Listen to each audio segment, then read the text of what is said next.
অভিনেত্রী সৌমিত্রিষা কুণ্ডু, যিনি মিঠাই রানী হিসেবে টেলিভিশনের পর্দায় দারুণ জনপ্রিয়তা অর্জন করেছেন, সম্প্রতি প্রেমে পড়েছেন বলে ইঙ্গিত দিয়েছেন। তার সাম্প্রতিক সোশ্যাল মিডিয়া পোস্টগুলোতে স্পষ্টভাবে দেখা যাচ্ছে একটি বিশেষ ব্যক্তির প্রতি তার গভীর আকর্ষণ।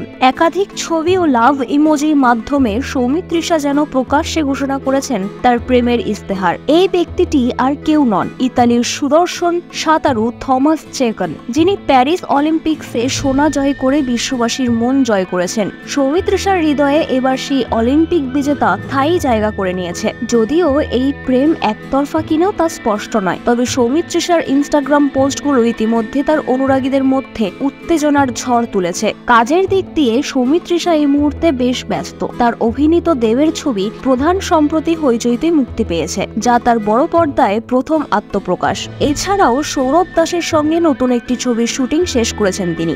যদিও ছোট পর্দা দিয়েই তার জনপ্রিয়তার শিখরে উঠেছিল, এখন বড় পর্দার দিকেই মন দিতে চান সৌমি। তবে উপযুক্ত চরিত্র পেলে তিনি আবার ছোট পর্দায় ফিরতে প্রস্তুত। সৌমিত্রিষার এই নতুন প্রেমের বার্তা নিয়ে জল্পনা কল্পনা এখন তুঙ্গে। দেখতে হবে এই প্রেম শুধু সোশ্যাল মিডিয়াতেই সীমাবদ্ধ নাকি বাস্তবেও কিছু রোমাঞ্চকর ঘটনা ঘটে।